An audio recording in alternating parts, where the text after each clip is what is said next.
Then we get into this, I have a little chart in this latest report that illustrates all of this that I'm talking about. And then, as I say, we get into this little sawtooth kind of crocodile teeth pattern, and we have a really choppy fall. So you're faced realistically with the idea that there could be a massive hyperinflation issue arise, in which case it would make sense to buy those things now that are going to go up in price later. And I don't think that's going to apply to electronics. I think it's going to apply to things much more basic, putting away extra food and other supplies that are non-perishable and non-threatening. Don't be silly and try and store gasoline, that kind of stuff. Unless you know what you're doing and you've got approved fire cabinets, it becomes a real hazard. So it makes sense to do that. If you have the wherewithal, I would certainly buy silver. If you have more kind of money and you can get hold of it, I would attempt to buy gold.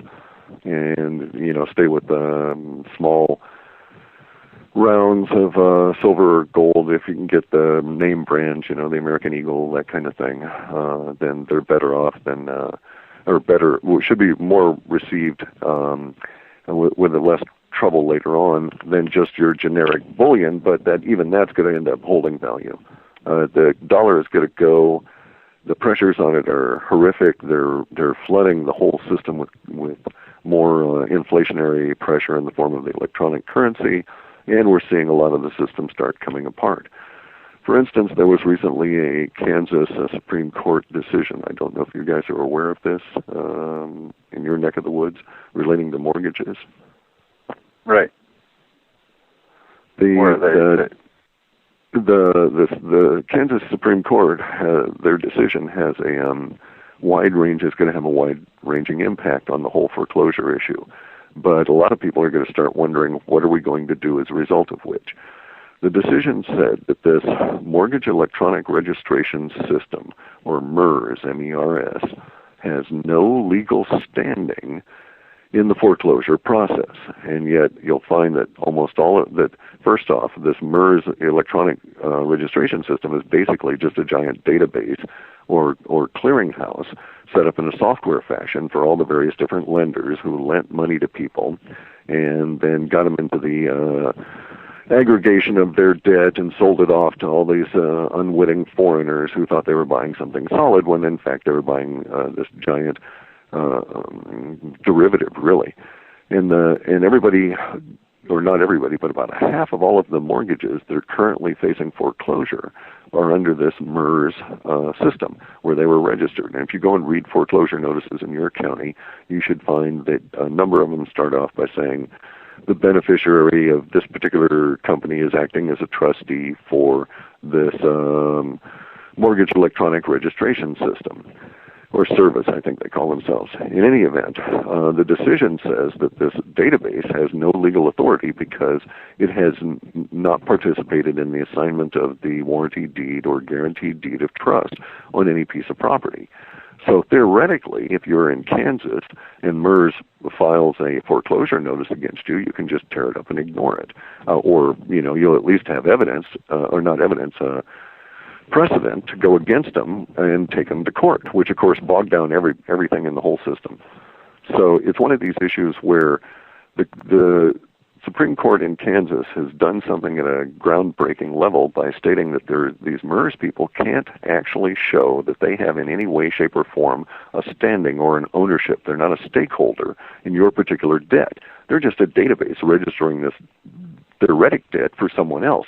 And MERS has no real proof that debt ever actually existed. Does that make sense? Oh, it sure does. Okay, so here's the deal. I was going to say, here's the deal. So now Wall Street's getting a little bit worried about this because over half of all of the mortgages are run through there, and currently about half of all of the mortgages that are under foreclosure threat are being registered with MERS in the beneficiary chain somewhere. And they can't afford to have these people stand up and say, prove that I have debt with you in court. It bogged the whole system down, and it wouldn't instantly collapse. It would certainly collapse over a short period of time, especially since all these counties that would be the hosts for all of the court cases are running out of money and can't afford this. And many of them, I think the natural response of the judges at some point would be to just see the MERS thing in there and throw it out.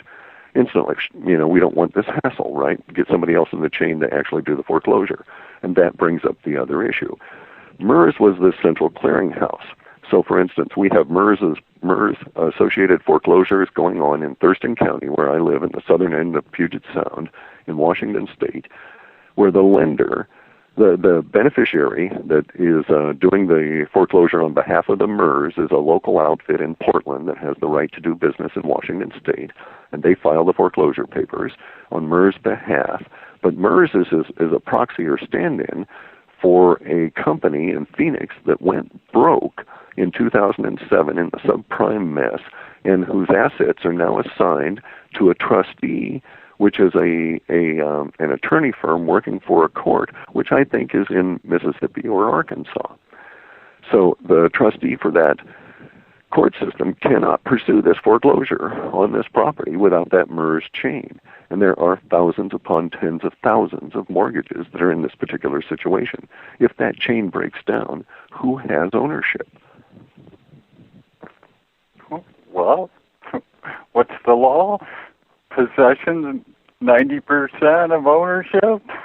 Under most county, you're quite correct. Under everything from the Magna Carta forward, into most county law, if you were to go and look, under those circumstances, in many, at least in the western states, I don't know how it is in the Northeast and some of the more settled, the original 13 colonies, which were more under the English legal system, as opposed to what we evolved with the introduction of the French influence. But in any event, in the western states, you'll find that a number of such circumstances, especially as we have precedent in the 30s, that when the lender went bust and it could not be established that there was debt against the property owner, that is to say the person who had the registered deed with the county, had the right to file a quitclaim deed and a Homestead Act, in which case the property became debt-free.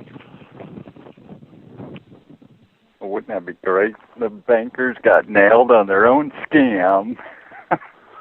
Well, it's really, I hate to put it this way, but just about the time that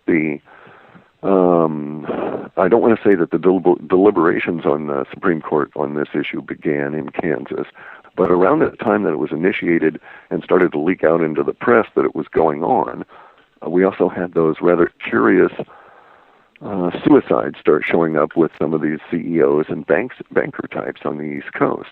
So it's probably not directly related, and certainly is not cause and effect, but it's one of those rather interesting curiosities that universe provides, that there's movement within the powers that be in their minion class, and that movement is not positive for the lifespan of these minions.